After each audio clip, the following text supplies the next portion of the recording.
윈조의 대연회장에 서 있던 누구도 방금 내려진 결정을 이해할 수 없었습니다. 두 번째 왕관이 찰스 왕세자 바로 옆에 놓이자 모여있던 고위 왕족들은 충격에 휩싸였습니다. 그 후 왕세자는 자리에서 일어나 캐서린 왕세자비를 앞으로 불러냈습니다. 그리고는 엄숙한 공개 성명을 통해 왕실의 미래에 대한 기존의 모든 예상을 완전히 뒤집어 놓았습니다. 이 결정은 역사적인 순간을 기록했습니다. 아이 예상치 못한 권력 이양은 일시적인 책임도 단순한 명예로운 제스처도 아니었다. 온 국민이 화면에 비친 모습을 제대로 파악하기도 전에 찰스 왕세자는 흔들림 없는 결의로 행동에 나섰다. 떨리는 손으로 왕세자는 왕관을 들어 올리고 공식적으로 자신의 결정을 발표했다. 그는 캐서린 왕세자비가 영국 군주제의 차기 실질적인 지도자가 될 것이라고 선언했다. 긴장감이 극에 달했다. 그녀는 자리에 꼼짝 않고 가만히 서 있었고 얼굴에는 갑작스럽게 주어진 막중한 책임감이 역력히 드러났다. 그녀는 시선을 돌려 역사적인 홀 건너편에서 아내를 지켜보고 있는 윌리엄 왕자를 바라보았다. 미래의 왕은 그녀의 말없는 시선에 절제된 듯 고개를 끄덕이며 동의를 표했다. 그러고 나서 그녀는 천천히 왕 옆에 마련된 두 번째 빈 의자로 향했다. 왕의 움직임 또한 느긋했다. 하행사가 끝난 후 버킹엄 궁전 언론 담당실은 이 행사를 마지막 대국민 담화라고 언급했습니다. 이는 방송이 국왕이 국민에게 전하는 최종 공식 성명이라는 의미였습니다. 그러나 두 번째 좌석이 왜 마련되었는지 그리고 카밀라 왕비가 왜 더 멀리 앉았는지에 대한 설명은 아무도 제공하지 않았습니다. 의례용 왕관은 왕실의 공적 활동, 기강, 그리고 국가 대표성에 대한 권위를 상징합니다. 침묵이 팽팽하게 이어졌습니다. 왕은 왕관을 들어 올렸고 그 순간의 무거운 육체적, 정신적 부담감에 그의 손은 떨리기 시작했다.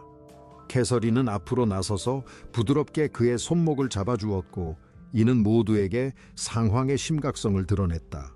윌리엄은 그 모습을 지켜보며 아내가 자신의 정당한 직계 후계자 자리를 차지하는 것이 아님을 깨달았다.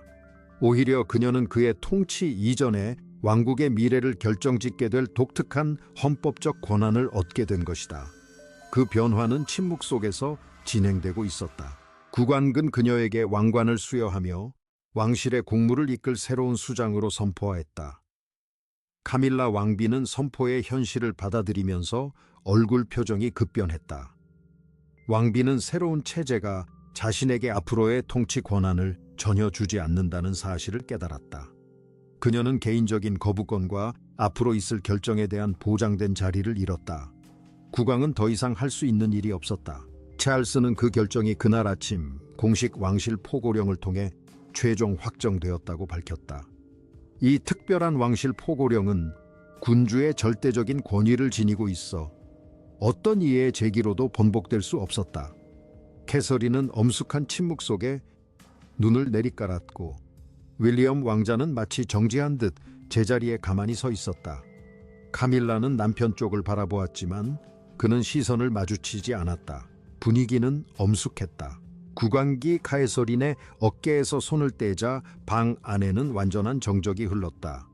그는 준비했던 연설문을 옆으로 치워두고 미래는 야망 없는 강인함으로 이끌어져야 한다고 말했다. 그의 말이 끝나자 우렁찬 박수 소리가 높은 석조, 아치로 둘러싸인 홀에 울려 퍼졌다.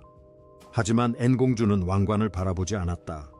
그녀의 시선은 전혀 다른 곳에 쏠려 있었다. 그것은 완벽한 전환이었다.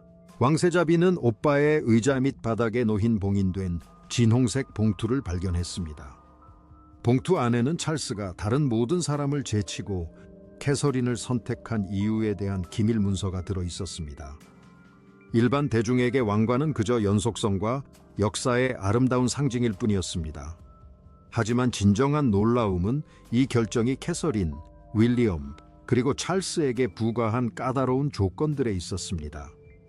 그녀는 앞으로 어떤 일이 기다리고 있는지 알고 있었습니다. 외부 관찰자들의 시각에서 보면 이는 공적 통제권의 중대한 이양처럼 보였다. 그러나 왕위 계승에 가장 가까운 네 사람에게는 훨씬 더 고통스러운 경험이었다. 캐서린의 역할이 이런 식으로 격상될 것이라는 사전 통보는 전혀 없었다. 윌리엄은 아내가 전통적으로 군주에게만 부여되었던 독립적인 권한을 얻는 모습을 지켜봐야 했다. 이제 그 현실을 부정할 수는 없었다. 찰스는 여전히 자신을 왕실에 필요한 존재로 느끼게 했던 마지막 책임을 포기했다. 카밀라는 공개적으로 왕위에서 물러났고 겉으로는 감정을 억누르고 있었지만 내면에서는 이미 4가지 갈등이 시작되었다. 캐서린은 왕관을 한적한 대기실로 가져가 좁은 나무 탁자 위에 조심스럽게 올려놓았다. 새로운 지위 덕분에 그녀는 이제 왕실의 대외적인 운영에 대한 직접적인 권한을 갖게 되었다. 그녀의 비서는 은밀히 준비를 진행하고 있었다. 윌리엄은 전통적인 웨일즈 공이라는 칭호를 유지하며 왕위 계승 서열 1위 자리를 지켰다. 이 칭호는 그가 새 지도자의 남편임을 나타냈지만 캐서린의 지위는 그녀에게 독보적인 영향력을 부여했다. 문이 닫히자 캐서린은 나무문에 손을 얹고 정적을 음미했다. 윌리엄은 침묵을 지키며 자신의 즉위 전에 이 새로운 권력이 가족에게 어떤 영향을 미칠지 곱씹었다. 이는 권력을 유지하려는 명백한 시도였다. 캐서린은 몸을 돌려 갑작스러운 발표 때문에 그가 궁정 사람들 앞에서 창피를 당했는지 조용히 물었다. 그녀의 목소리는 부드러웠지만 그에게 조금이라도 상처를 줄까봐 두려워하는 기색이 역력했다. 찰스의 신뢰를 받아들였음에도 불구하고 그녀는 남편을 상처 입히는 것을 견딜 수 없었다. 왕자는 고개를 저으며 자신의 주된 두려움은 굴욕을 당하는 것과는 상관없다고 설명했다. 이 전략은 매우 치밀하게 계산된 것이었다. 그의 진정한 두려움은 아내가 한때 어머니를 짓눌려왔던 극심한 압박감을 물려받는 모습을 지켜보는 것이었다. 그는 끝없는 대중의 판단, 기대, 그리고 침착함을 유지해야 한다는 엄청난 압박감을 걱정했다. 그는 아내의 개인적인 고통이 끊임없는 국가적 화제거리가 되는 것을 원치 않았다. 윌리엄은 가까이 다가가 왕관을 바라보았지만 아내의 새로운 직위를 상징하는 그 물리적인 것에는 손을 대지 않기로 했다. 자신의 가족은 그를 건너뛰고 왕관을 씌워주었던 것이다. 그는 준비 과정 동안 그녀가 침묵했던 것이 원망이 아니라 자신을 보호하기 위한 행동이었음을 깨달았다. 앤 공주와 2명의 신뢰하는 고문만이 찰스의 성전환 계획을 알고 있었다. 국왕은 단 한 번의 초기 유출이라도 내부 반란을 촉발할 수 있었기에 자신의 선택을 신중하게 숨겼다. 카밀라는 최종 초안에서 자신의 이름이 삭제된 것을 확인한 지 12시간 만에 큰 타격을 입었다. 그녀는 자신의 자리를 지키고 있었던 것이다. 이전 버전에서는 왕비가 남편과 함께 고위 자문관으로 임명되었지만 최종 버전에서는 그녀에게 구체적인 의사결정 권한이 부여되지 않았다. 그녀는 수정된 페이지를 직접 읽어본 후 문서를 접어 손끝에 쥐고 있었다. 찰스는 단순히 문구를 바꾼 것이 아니라 그녀의 미래에 대한 기대까지 영구적으로 바꿔놓은 것이었다. 이 문제는 매우 중대한 사안이었다. 윌리엄은 스그모모에게 캐서린이 갑자기 왕비로 추대된 과정에 대해 물었습니다. 앤 공주는 대기실로 들어와 그 결정이 대중의 찬사에 따른 것이 아니라고 설명했습니다. 그녀는 국왕이 캐서린을 선택한 이유는 그녀가 비밀리에 진행된 인성검사를 통과했기 때문이라고 말했습니다. 이 검사는 다른 고위 왕족들이 모두 몇 달 전에 완전히 불합격했던 시험이었으며 이는 사적으로 해결해야 할 문제였다고 덧붙였습니다. 윌리엄은 이 시험에 정확한 날짜를 물었고 앤은 기억에 남을 만한 단 하나의 사건을 언급했다. 그녀는 6개월 전에 열렸던 윈저 창립 기념식 저녁을 지목했다. 대중은 그 행사가 전혀 특별할 것 없는 일이라고 생각했지만 찰스는 중대한 결정을 내려야만 했다. 이는 밀실에서 벌어진 한 갈등 끝에 나온 결정이었고 그 갈등은 찰스가 왕실에 대한 시각을 바꾸게 했다. 앤은 왕실의 이미지를 지키고 싶어 했다.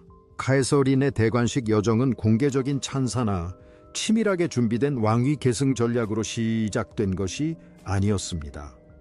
그것은 그녀가 샤를 왕 앞에 홀로 서서 그의 명령에 따르기를 거부했을 때 시작되었습니다. 비록 20분도 차에 되지 않은 짧은 논쟁이었지만 그 사건은 왕의 생각을 바꾸어 놓았습니다. 왕은 반역 행위처럼 보였던 그녀의 행동이 사실은 충성심의 증거임을 깨달았습니다.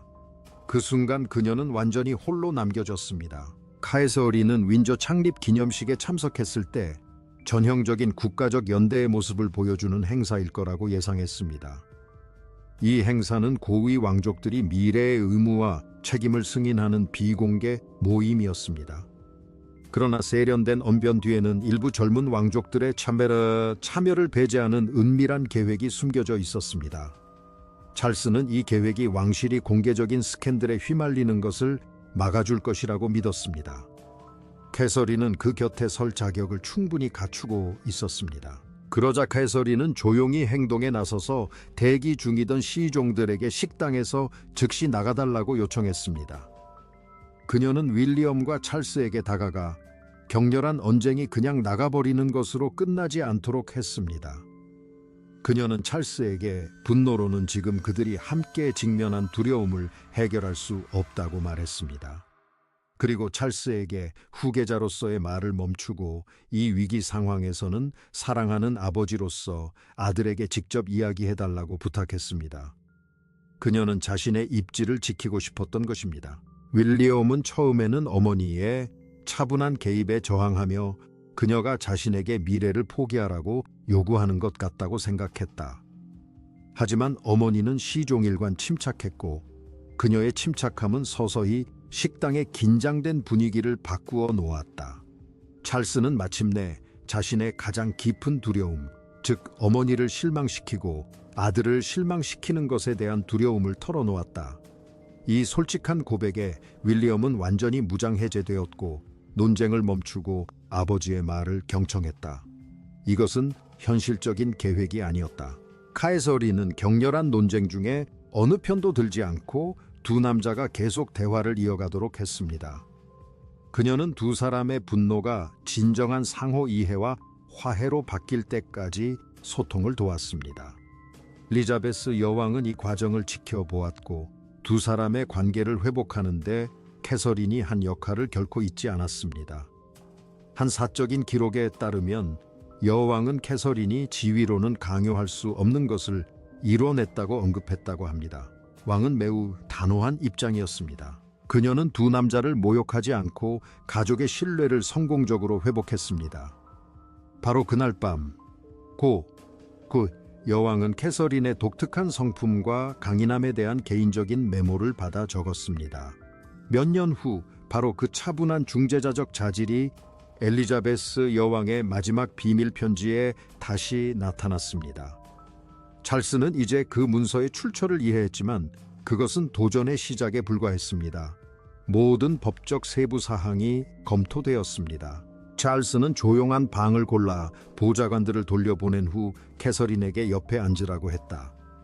그는 편지의 처음 몇 문장을 읽는데 어려움을 겪다가 마침내 엘리자베스 여왕의 마지막 편지를 테이블 위로 밀어 건넸다. 캐서린은 절대적인 침묵 속에 그 비밀 문서를 읽었고 특히 한 구절에 시선이 멈췄다. 여왕은 그녀를 왕실의 인간적인 면모를 가장 잘 지킬 수 있는 사람으로 묘사했다. 그 문서는 절대 외부에 노출되어서는 안 되었다. 그때 문이 예기치 않게 열리더니 카밀라 왕비가 그들이 편지를 숨기기도 전에 방으로 들어왔다. 순식간에 3명의 고위 왕족은 그 누구도 의례로 치부할 수 없는 진실에 직면하게 되었다. 캐서린은 시아버지에게 말을 걸기 전에 손으로 쓴 편지를 다시 내려다보았다. 마지막 소원은 공주에게 새로운 자귀나 법률 직책 혹은 어떤 종류의 공적 승진을 제안하는 것이 아니었다. 그 변화는 품위 있게 이루어져야 한다는 것이었다. 엘리자베스 여왕은 캐서린이 가족을 안정시키는데 믿을 수 있는 인물이 되기를 개인적으로 요청했습니다. 사적인 갈등이 공적인 의무를 위협할 때 캐서린은 나이 많은 왕족과 젊은 왕족 모두를 이끌어야 했습니다. 이러한 역할 분담은 매우 중요했는데 캐서린에게 공식적인 법적 권한이 부여되지 않았기 때문입니다. 법적 권한이 불분명하다는 것은 위험할 수 있었는데 그녀의 영향력이 어디까지 미치는지 가늠할 수 없었기 때문입니다. 그녀는 아이들의 미래를 지키고 있었습니다. 찰스는 카에서린이 고구치다 여왕이 남긴 무거운 글귀를 곱씹는 모습을 유심히 지켜보았다. 카에서린은 찰스에게 어머니의 마지막 유산을 그가 받아들이는데 방해가 되고 싶지 않다고 말했다. 또한 그 편지가 찰스의 실패를 암시하는데 이용되는 것을 원치 않는다고 분명히 밝혔다. 찰스는 가슴 아픈 솔직함으로 바로 그런 보호 본능이 어머니가 처음부터 그녀를 존경했던 이유라고 인정했다. 이제 법적인 경계는 명확해졌다. 카밀라는 누군가 설명하기도 전에 상황을 파악했다. 공개 서한과 무거운 침묵이 그녀를 감쌌기 때문이다. 왕비는 찰스에게 엘리자베스가 다른 누구보다 캐서린을 후계자로 지명했는지 직접 물었다. 국왕은 잠시 말을 멈췄고 그 짧은 침묵은 불안에 떨던 왕비에게 충분한 대답이었다. 카밀라는 캐서린을 바라보며 애정은 받아들일 수 있지만 남편의 통치에 있어 두 번째 영향력을 행사하는 것은 용납할 수 없다고 말했다. 미래는 스스로 결정해야 한다는 것이었다. 카에서린은 카밀라의 즉각적인 우려에 대해 반박하지 않고 평화로운 길을 택했다. 그녀는 경쟁할 생각이 없음을 보여주듯 편지를 테이블 너머로 다시 밀어주었다. 그녀는 찰스에게 엘리자베스를 존중하는 것이 경쟁을 초래하는 것이라면 차라리 조용히 전하겠다라고 말했다. 카밀라는 저항을 예상하며 그녀를 유심히 살폈지만 공주는 차분하고 정중하게 자제하는 모습만 보였다. 이 송을시 한 줄로 논쟁은 끝났다. 갈등에 휘말리지 않겠다는 그녀의 결정은 방안의 감정적 균형을 순식간에 바꿔 놓았다. 왕비는 여전히 불안해했지만 캐서린은 그녀가 가장 두려워했던 경쟁심마저 불식시켜 주었다. 찰스는 어머니의 뜻이 진실을 드러냈다는 것을 알고 있었기에 자신을 둘러싼 갈등이 더욱 심해지는 것을 느꼈다. 이제 궁궐은 엘리자베스 여왕의 사적인 편지가 국가에 어떤 공식적이고 헌법적인 의미를 갖는지 결정해야 했다. 그것은 영구적인 법적 장벽이 될 것이었다. 문제는 가족의 고백에서 왕실이라는 냉혹한 권력의 틀 안으로 옮겨갔다. 그 법의 세계에서는 개인적인 애정보다 전례, 권위, 그리고 행동할 권리가 훨씬 더 중요했다. 편지에는 엘리자베스의 필체와 그녀의 개인적인 판단이 담겨 있었지만 그것이 곧 법은 아니었다. 찰스는 어머니의 소망과 궁궐 내 군주의 명령 사이에 불편한 차이에 직면하게 되었다. 이제 그 전환은 완료되었다. 베오빈율 자문관들이 문구를 검토하는 동안 찰스는 테이블 맨 윗자리에 앉아 침묵을 지켰다. 그는 자문관들의 결론이 가족들을 진정시킬 수도 있고 슬픔을 투쟁으로 바꿀 수도 있다는 것을 알고 있었다. 헌법 자문관들은 이 사적인 문서가 막대한 도덕적 무게를 지니지만 법적 효력은 없다고 설명했다. 이 문서는 왕위 계승을 바꾸거나 새로운 직책을 만들거나 자기를 박탈하거나 현 국왕의 왕권을 다른 국왕에게 넘길 수 없었다. 결정은 절대적이었다. 카에서린의 책임은 공식적인 궁궐 임명이 아닌 엘리자베스 여왕의 개인적인 신뢰에서 비롯된 것이었습니다. 윌리엄은 이러한 신중한 분리를 즉시 지지하며 새로운 직함을 부여하자는 어떤 제안도 거부했습니다. 카밀라는 마침내 남편과의 사적인 녹음된 대화에서 침묵을 깼습니다. 그녀는 찰스에게 캐서린에게 원한을 품고 있는 것은 아니지만 엘리자베스 여왕이 자신을 신뢰하지 않는 것에 상처받았다고 말했습니다. 그녀는 자신이 배제되는 것을 지켜볼 수 없었습니다. 왕비는 남편 곁에서 안정적인 삶을 꾸려나가기 위해 수년간 대중의 비난을 감수해왔다. 그런데 한 통의 사적인 편지가 그녀가 결코 넘어서는 안 될 선을 드러냈다. 찰스 왕세자는 그녀의 손을 잡으려 했지만 카밀라는 뿌리치며 깊은 감정적 배척감을 드러냈다. 왕은 아내에 대한 충성심과 돌아가신 어머니의 마지막 판결에 대한 충실함 사이에서 옴짝달싹할 수 없는 고통을 느꼈다. 궁궐은 변화를 준비하고 있었다. 카에서린은 윌리엄을 통해 이 대화를 듣고 즉시 동정심을 느꼈다. 그녀는 윌리엄에게 자신과 카밀라의 단둘이 만날 수 있도록 주선해달라고 부탁했다. 그녀는 엘리자베스의 마지막 소원을 다른 여성이 모욕감을 느끼게 함으로써는 지킬 수 없다고 말했다. 윌리엄은 위로하는 것이 동정처럼 보일 수 있다고 경고했지만 캐서린은 침묵하는 것이 가족에게 더 나쁠 것이라고 주장했다. 그는 야심에 대한 소문이 도는 것을 원치 않았다. 두 여인이 만나기 전에 찰스는 윌리엄에게 단둘이 걸자고 제안했다. 그들은 오랜 세월 동안 말로 표현하지 못했던 긴장감을 안고 아버지와 아들로서 만났다. 찰스는 엘리자베스의 편지가 자신의 가장 깊은 두려움을 드러냈기에 산산조각 났다고 고백했다. 그는 어머니가 자신보다 다른 누군가가 가족을 더 잘 지탱할 수 있다고 믿고 있다는 사실에 두려움을 느꼈고 그 편지는 그의 고통을 직접적으로 드러냈다. 어머니는 가족의 얼굴마담 역할을 할 것이었다. 카밀라는 파에바에하지 않았고 아엔 공주는 승리하지 못했다. 윌리엄은 사적인 가족 간의 논쟁을 미래의 기준으로 삼았다. 찰스는 아내를 보호하는 것이 설명할 수 없는 특권을 보호하는 것을 의미하지 않는다는 것을 증명했다. 궁궐 출입 명단 한 줄이 왕궁의 경계를 바꾸어 놓았고 궁정의 규칙이 개인적인 이익보다 강하다는 것을 보여주었다. 그녀는 아예 참석하지 않기로 했다. 카에서리는 주요 국빈 행사에서 다이아에나의 보석들을 계속 착용했다. 그녀의 모습은 다이아에나 왕세자비의 유품이 담긴 보석들을 조용히 하지만 시각적으로 상기시키는 역할을 했다. 직원들은 권력이 어떻게 침묵 속에서 움직이는지 잘 아는 사람들처럼 이러한 신호들을 예리하게 관찰했다. 카밀라가 조용히 행사하던 재정적, 언론적 영향력의 시대는 공식적으로 막을 내렸다. 빈 의자가 모든 것을 말해주었다. 델라웨어 지주회사를 둘러싼 미해결 문제는 가문의 미래에 어두운 그림자를 드리웠다. 페로앤컴퍼니의 법률팀은 상황을 계속 주시했지만 바다는 여전히 장벽으로 남아있었다. 몬테시토와의 연결고리는 왕실의 손이 닿지 않는 곳에 유산의 일부를 확보하는 데 성공했지만 영국 내부에서는 윌리엄이 주도권을 되찾는 데 성공했다. 이제 본격적인 전환이 시작된 것이다. 배업정에서 검은 다이아몬드, 펜던트와 사파이어 팔찌에 얽힌 이야기는 마침내 마무리되었다. 유산은 안전하게 지켜졌고 신탁은 확립되었으며 직계 계승도 보장되었다. 과거는 상속자에 의해 되찾아졌고 그는 어머니의 기억이 상품처럼 취급되는 것을 거부했다. 그 조용하고 단호한 결의 속에 최종적이고 영구적인 판결이 담겨 있었다. 연설은 짧고 단호했다.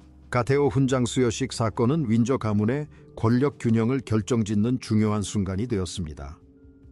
윌리엄은 가족 간의 갈등을 확고부동한 기준으로 승화시켜 그 자리에 있던 모든 사람보다 오래도록 효력을 발휘하게 했습니다. 그는 왕위의 미래는 그 규칙을 존중하는 자들의 것이라는 사실을 증명했습니다. 찰스는 자신의 왕위를 지탱하는 제도적 경계를 훼손하지 않으면서 왕비를 보호했습니다. 그 사건으로 인한 정신적 고통은 분명했습니다. 아엔의 날카로운 근면함 덕분에 위기를 모면할 수 있었고 한 사람의 경계심이 왕조를 지킬 수 있음을 증명했다. 그녀는 출입 명단의 해당 줄을 읽고 경계가 모호해지기 전에 행동에 나섰다. 과거는 시스템 속에서 묵묵히 기다리다가 누군가가 마침내 네 번째 줄을 읽어낼 때까지 기다렸다. 가족은 오랫동안 품어왔던 원한을 직면하고 다음 세대를 위한 제도적 통합의 길을 선택했다. 조정의 역학 관계가 바뀌었다. 궁궐 담장 뒤에서 벌어진 조용한 전쟁에 대해 대중은 추측만 할 뿐이었다. 자세한 내용은 법적으로 비밀에 붙여졌지만 권력의 변화는 궁궐 앞 모든 사람에게 느껴졌다. 국왕의 성은 앞으로의 행정 변화로도 되돌릴 수 없는 선례를 만들었다. 윌리엄은 어머니의 명예를 온전히 지키겠다는 의지를 보여주었다. 이제 대중은 의문을 품기 시작했다. 국왕은 윌리엄의 새로운 권위를 전 세계에 공개했다. 카메라가 모두 떠난 후 윌리엄은 서재에서 서명된 원본 명령서를 살펴보았다. 그는 찰스가 왕실 인장 바로 위에 자필로 제한사항을 적어놓은 것을 발견했다. 그에게 도전하려는 자는 누구든 그 명령을 통과해야 했다. 그것은 그들의 새로운 통치의 확고부동한 경계였다. 선은 분명히 그어졌다.